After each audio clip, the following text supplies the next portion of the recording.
Well, hi there, it's Kay on my homestead in Tennessee. I took a long weekend off for my birthday. Went up where it was really cold in America's heartland in Illinois. And I came back with 30 hazelnut bushes and 5 osier dogwoods, red osier dogwoods. They are packed in beside my shop because we are expecting a big storm, possible big storm tomorrow. The wind has already kicked up. It's been blowing all day. Even the kitties have just hung around inside. My sinuses are killing me, so I thought I would just bring you up to date on what's been going on. I haven't been reporting in very much because, you know, it's the dead of winter and I am so unused to that because I was always in a year-round climate. I always had something going. I always had something blooming. But this is really the biggest adjustment in moving to Tennessee from California, is getting used to the weather, getting used to the seasonal changes. I mean, I was looking forward to winter because I was thinking, oh, it's going to stretch out for months. I'm going to have so much time to organize my house, which I never got to do last year. And none of that's happened, and we are already halfway through the winter. We've only got really 1 month to go, and it's game on. So I just got off the phone with Tom Anderson, who is the wonderful man, and his wife Nancy, that I met at the Middle Tennessee plant swap. They were here last Friday before I left, and he gave me a lot of advice. We did a complete walk around. He is using permaculture in all of his gardening. And so I wanted him to just walk me around all the garden areas and give me advice about whatever he knew about. And that's what we did. I learned that I need to be doing this with pruning the trees right now. Pruning the grapes are going to be coming up very soon. Today we were talking about onions. I just got through ordering my onions from Dixondale Farms, which I understand is the largest supplier of onion sets all over the country. And make sure you get your onions ordered if you haven't already. I have tried starting from seed before, and I don't want to be late. I was late with everything last year, so I want to be ready. Because when he was here, he said he's getting his onions the last week in February, and he's already got the ground prepared, ready for them to go in. That's what I have to do now. I was just talking to him about that on the phone, and I think I am going to take a few feet off of the end of my 50 by 100 foot garden bed down below and plant the onions down there. They need to be planted a certain way for maximum success, and I need some maximum success after a number of failures last year. Nothing is ever a failure because you're always learning. But inside, I wanted to say that my sweet potatoes, at least one of the potatoes, are starting to put up some slips. These are my sweet potatoes. And so far, I've just got one very promising one, a lot of roots in the bottom. Hopefully these other ones will get going. I've got a few roots.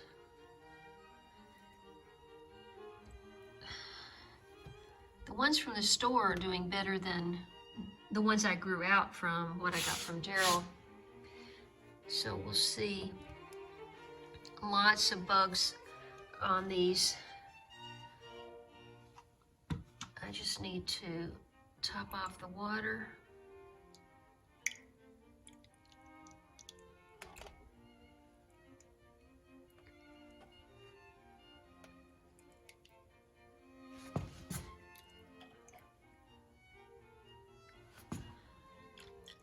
Could just be the variety, takes longer, I'm hoping.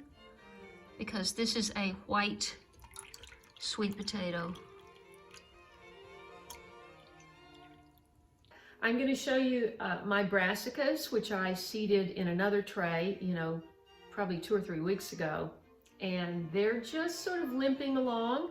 Talked to my friend Daryl today, and he said use a foliar spray. I was thinking about dipping them in putting fish emulsion in the water in the tray, and he said do it as a foliar spray. The leaves take it up better.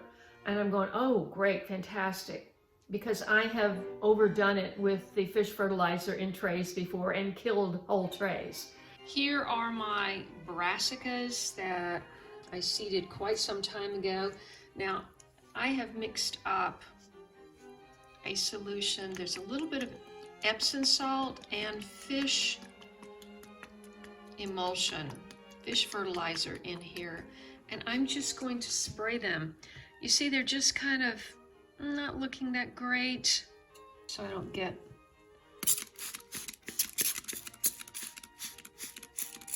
fish fertilizer on my wall, because it doesn't smell exactly wonderful. These looked so good out of the starting gate, and then they kind of crapped out on me, and I'm not sure what I did wrong. But if I have 3 or 4 out of each variety, that's still a lot of cabbages and other brassicas. And I seeded a whole tray of roselle, hibiscus, the flowers and the calyxes, even the leaves are edible, or you can make tea. So that did really well last year. Hibiscus does really well here, so I wanted to have a lot of that. And I wanted to get an earlier start so I could get those calyxes, candy them, and maybe give them for gifts or even sell them. We'll see. But I got that seeded on February 11th, and I got back and some of those roselle are 2 inches tall. I'm really pleased that these roselle popped up so quickly. But even now you can see that there's kind of yellow in the leaves, and so I want to make sure and give them some as well. I sprinkled the tray with cinnamon today because I noticed some mold.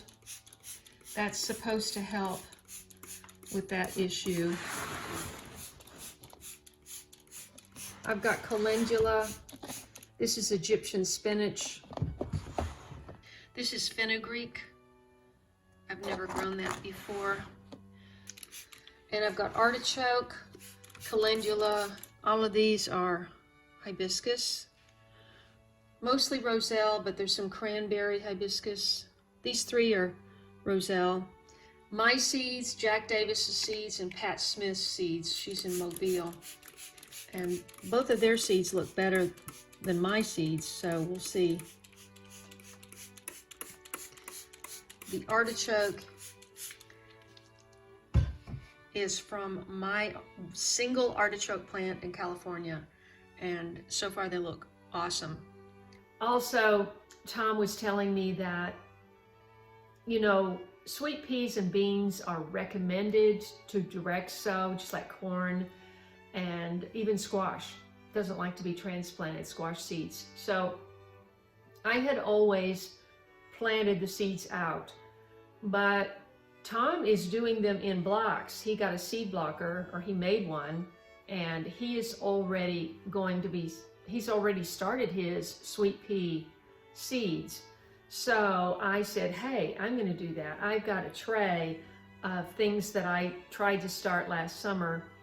Nothing happened. It didn't work. I didn't pay attention. I don't know what happened. Anyway, the tray is sitting there. The soil is in the thing. I'm just going to push 1 green pea seed down in each one of those cells and see if they come up. Because he said by the time we are planting onions at the end of February, we can be planting the sweet peas, snap peas. Okay, I have put rainwater from my cistern in the bottom, and most of this soil is already wet. So I'm gonna go ahead and plant some of these seeds, which I purchased. I think I got these at the Homesteaders of America conference. They had a booth there, or I could have ordered them. I don't remember now. I did both. This is Mr. Big P. When to plant: early spring and fall. Plant depth 1 inch. Seed spacing 2 inch. Days to maturity 60 days. So since I have a lot of this one particular variety, I thought I would just do that. This soil has been sitting dry since, well, for several months. So I'm just gonna kind of break it up a little. I think the peas are pretty forgiving because it's a nice big seed. Okay, I'm just gonna take one of these seeds and push it down.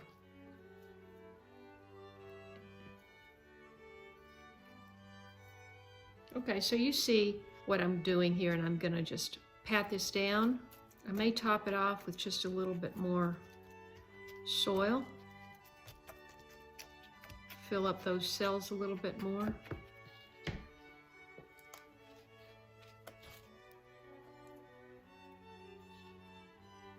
In terms of my kitties, a lot of people are interested.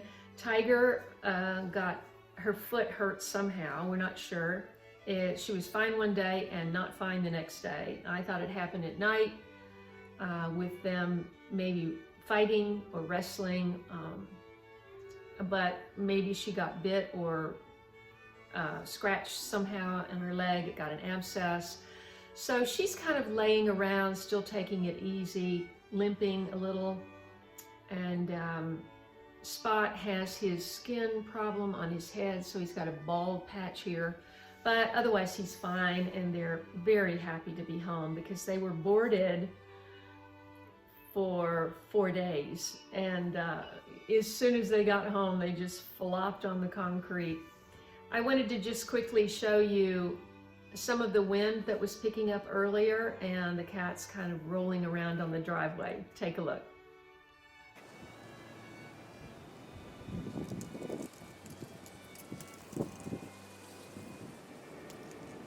Yeah, careful. Oh my gosh, there's a wasp.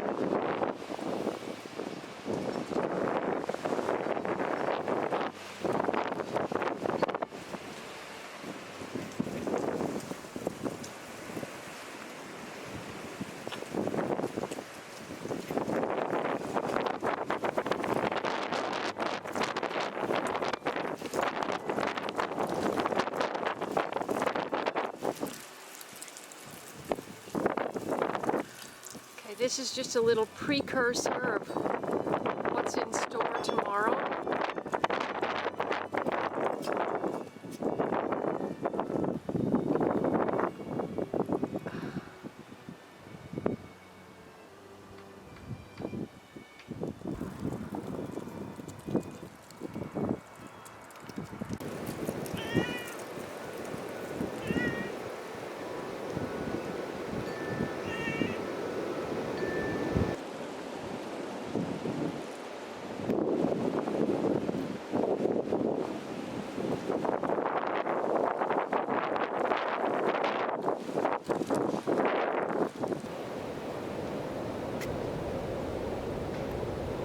I still have amaryllis blooming. I've got 2 red ones. Okay, here we are in the sunroom, and that's all that's left. I did have to move out my cactus that got the mealy bug.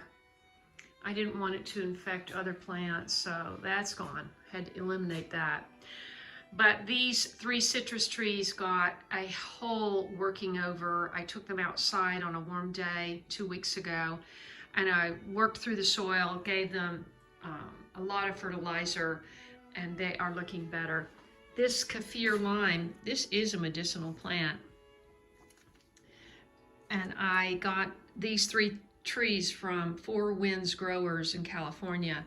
The leaves are prized in Asian cooking, in Thai cooking actually, I believe. And you can actually save these leaves. Linda told me this, I didn't know this. You can save these leaves and dry them and just put them in a jar like bay leaves and use them whenever. They're great in a fish dish or chicken, even soups and stews. Really unusual, wonderful flavor. Pointing out that my amaryllis, believe it or not, these three are still hopefully going to bloom. Not sure what's going on with this one. This is my moringa. I have 2 stems of moringa and I want to separate these and put them in separate pots. This is my red amaryllis. Hopefully this is going to bloom here. Had 3 very pretty blooms. This was gorgeous. I think there were 5 blooms on here. That's about gone. And then this is still full on gorgeous. So I can't get enough of these amaryllis. This one hopefully will bloom too. This is my sweet Annie, and I have nursed this little plant along all winter long. This is a medicinal plant, and I grow it for the scent to put in my balm. Okay. This is the cast of characters in my sunroom. I've got the humidifier going because it's been so dry. My goodness, it looks like the holiday cactus is going to bloom again. Isn't that amazing? Wow, fantastic. I moved this into my living room. I just don't think it didn't grow at all. I don't think it got enough sun. This piece looks like I need to just get rid of it. So I moved it back in here. We'll see how it goes, but this year I just really want to get a jump on everything. I remember last year we had a big snow in March and I was snowed in here. I only had the red Prius then. I didn't have my pickup truck. And I was snowed in for 8 days. I didn't need anything. I didn't need to go anywhere. I enjoyed the snow. But I want to be much more prepared to jump in and get to my gardening earlier this year so that I can get crops in before the first frost. So that's what's going on. Thank you so much for listening. Please leave me a comment below if you have suggestions for me, or let me know what you're doing to get a jump on the season. I hope you subscribe and click the bell for notifications. Scroll down so you won't miss an upload right here on my homestead. I'm Kay, and I'll see you in the next video. Let's see if you can see. Oh, there's 2 cats up there. They like to sit on that tree stump right there. I can't tell if that's BJ or Patch waiting to make a strike in that spot over here.